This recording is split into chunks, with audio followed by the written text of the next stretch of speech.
Mga kabunyog, mga kababayan, magandang araw sa inyong lahat.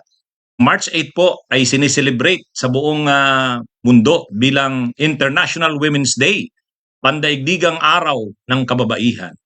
Ngayon, dito sa ating bansa, ang Vice Presidente ng Pilipinas na si Sara Duterte naglabas ng kanyang statement para sa para sa pandaigdigang araw ng kababaihan. Kaya lang, ah, husgahan niyo mamaya matapos yung panuorin ang kanyang pahayag. Nakakahiya. Nakakahiya mga kabunyog ang pahayag ni Sara Duterte. Parang hindi pang vice presidente. Ha? Pag naging presidente kaya ito ng Pilipinas dahil nga nag-aambisyon siyang maging presidente ng Pilipinas, ganyan ba lagi ang kanyang magiging statement? Ha? Sa lahat na lang nito ng statement nito sa pagsasalita niya sa DepEd, pagsasalita niya bilang Vice President, ang bukang bibig nito NPA, terorista, komunista, parang SMNI eh. Parang Kibuloy, parang Eric Celes, parang Lorraine Badoy. ha? Kaya lang yun sila Lorraine Badoy sa sila Eric Celes. At least ano yun? Mga pribadong ano yun? Pribadong individual. Ito opisyal ka ng bansa, mataas kang opisyal ng bansa, pangalawa sa pinakamataas na opisyal ng bansa. Ang ini-expect na pahayag ngayong pandaigdigang araw ng kababaihan, yung nakaka-inspire naman sa kababaihan. Alam niyo kung ano ang laman ng kanyang mensahe? Ha? Akin na naman sa mga NPA. Hindi natin pinagtanggol ang mga NPA. Kaya lang, sa araw bang ito ng pandaigdigang araw ng kababaihan, yan pa rin ang bukang bibig mo? Mga kabunyog, mga kababayan, nakakahiya itong vice presidenting ito ng Pilipinas. Bakit natin nasabi na yun ang laman ng kanyang pahayag? Sabi kasi ni Sara Duterte, mamaya ipapanood ko sa inyo. Sabi niya, ngayong araw daw ito ng pandaigdigang araw ng kababaihan, alalahanin daw natin yung mga dahilan ng mga pighati, ng mga kalungkutan, ng mga kababaihan.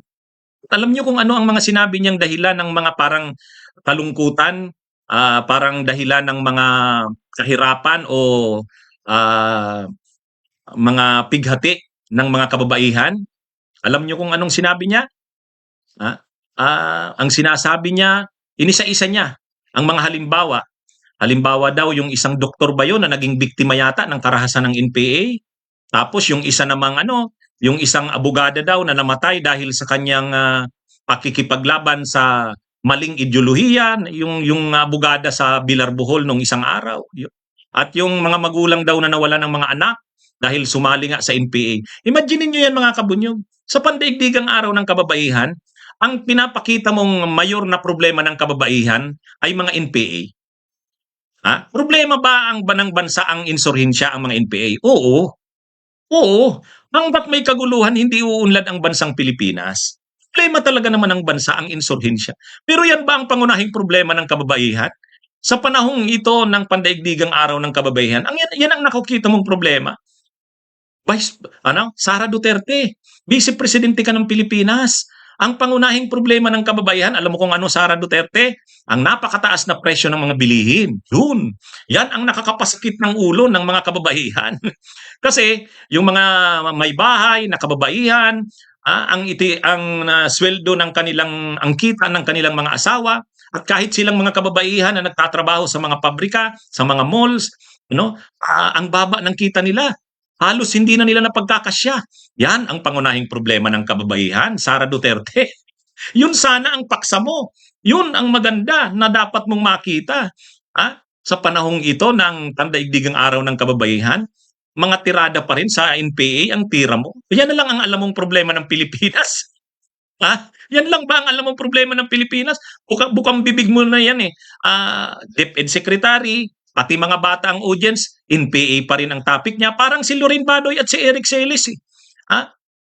Ngayon, sa pandaigdigang araw na ito ng kababaihan, ang nakikita niyang pangunahing problema ng kababaihan ay mga teroristang NPA pa rin? Wow! Ang pangunahing problema, kahirapan. Napakataas na presyo ng mga bilihin, mababang sahod. Yan ang pinoproblema ng kababaihan. Yan ang, kung mayroong matinding problema na kinakaharap ang kababaihan, yun ang problema, Sara Duterte. Siguro ikaw, hindi mo pinoproblema yan kasi busog na busog sa confidential funds nung nakaraang mga taon. Buti na nga lang ngayon, natapyas ang confidential funds mo. pero napakalaki pa rin ang pundo mo. Kaya hindi mo siguro nakikita na yan ang pangunahing problema. Hmm? Ang pangunahing problema ng mga kababaihan, kahirapan. Mataas na presyo ng mga bilihin. Pareho kayo ni Presidente Marcos eh. Napaka-insensitive ninyo sa totoong problema ng kababayan. Kaya tingnan nyo yung mga nagmamarcha ngayon na mga kababaihan. Anong sigaw nila? Itaas ang sahod. Ibaba ang presyo ng mga bilihin. Yun Sara ang problema. At saka yung ang mga anak ng mga kababaihan, pinaghihirapan nila yan. Pag umaalis ang mga bata, yung mga anak nila, wala silang maibigay na problema nila yung ipapadalang baon sa pag-aaral. Tapos, mayroon pala kayong diyan, pera sa DepEd ayon kay Rapi Tulfo.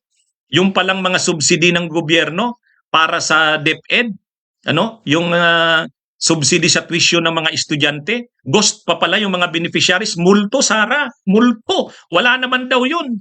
12,000 yata yun na ghost beneficiaries, yun ang sabi ni Rapi Tulfo. Yan ang solusyonan mo. Yan ang problema ng kababaihan. Yan sana ang gawin mo. Panoorin na natin mga kabunyog ang speech ni Sara Duterte na nakakahiya. Mga kababayan, Assalamualaikum. Magandang pagkakataon ang International Women's Day at National Women's Month upang ipagmalaki at ipagdiwang natin ang mga kahangahangang kontribusyon ng mga kababaihan sa ating pagsulong bilang isang malayang bansa. Para sa atin, dapat ay laging may puwang, oportunidad o kalayaan ang mga kababaihan para magpasya at ipakita ang kanilang kakayahan, dunong lakas at mga taglay na katangiang mahalaga sa ating buhay. Ngunit panahon din ito upang tukuyin at pag-usapan pa nating muli ang mga sanhi ng kasawian at hirap ng mga kababaihan. Ito na, ang mga dahilan daw ng kasawian at hirap ng kababaihan. Ito panahon din daw itong pandaigdigang araw ng kababaihan para sariwain, alamin kung ano ang dahilan ng mga kasawian at hirap ng kababaihan. At ito na yung sasabihin niyang dahilan ng kasawian at hirap ng kababaihan. Katulad ng karahasan at trahedya. Isaisip natin si Dr. Charmaine Baroquillo na isang kawani ng pamahalaan na biktima ng karahasan. At ang abogadang kasapi ng New People's Army na namatay sa Bohol habang pinaglalaban ang bulok na ideolohiya ng terorismo at pagpapabagsak sa pamahalaan. Nariyan din ang mga ina ng mga kabataang inarmasan at biktima ng panlilinlang ng NPA na hanggang ngayon ay nawawala o di kaya umuwi nang wala ng buhay. Huwag din natin kalimutan ang mga ina, asawa o kapatid ng mga pulis at sundalong nagbuwis ng buhay para matiyak lang na ligtas tayo at ang ating bayan. Marami tayong matindi to mga kabunyog. Sa pandaigdigang araw ng kababaihan, yun yung mga pinahahalagahan niya. Sara, Vice Presidente ka ng Pilipinas, ito ang isipin mo. Ang pangunahing problema ng kababaihan, walang hanap buhay sa bansang ito. Maraming kababaihan nandun sa Hong Kong, nandun sa Middle East, nagtatrabaho, iniiwan yung kanilang mga asawa, iniiwan ang kanilang mga anak. Gusto ba nila noon? Hindi nila gusto. Kaya lang dahil wala kayong nalilikhang trabaho sa Pilipinas, nagpapasarap kayong mga korap na politiko, kayong mga trapo, walang trabaho dito sa Pilipinas. Pumupunta ang mga kababaihan doon sa Hong Kong, doon sa Middle East, nagpapasweldo bilang mga domestic helpers or kung ano pang pwedeng mapagtrabaho doon.